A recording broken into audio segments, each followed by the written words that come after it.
Friday, April 3rd, 2026. Thank God for the Scars by Marilyn H. Tinnin, Mississippi, USA. Read John 20:19 through 30.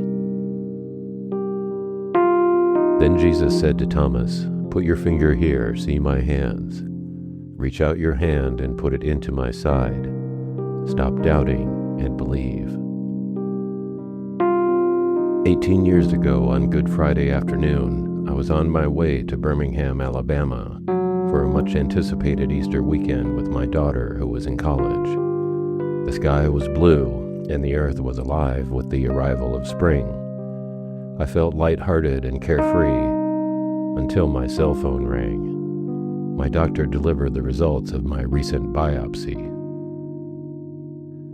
My heart sank and my eyes welled with tears.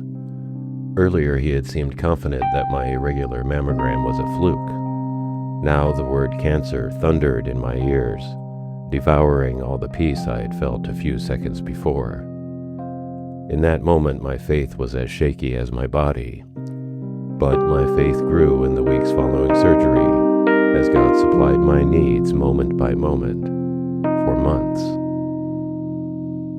Today, visible scars are still a painful reminder that I am a cancer survivor.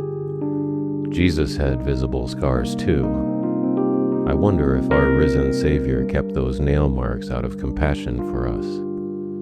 Scripture says Jesus showed his disciples his scars and that Thomas touched his pierced hands and side. When he took on human form, he did so to understand all that it means to be human. Scars are memories of pain, and Jesus understands as only one who has endured pain can. Dear Lord, may we never forget that you submitted to undeserved pain out of love for us. Grant us the courage to love others with the same sacrificial spirit. Amen.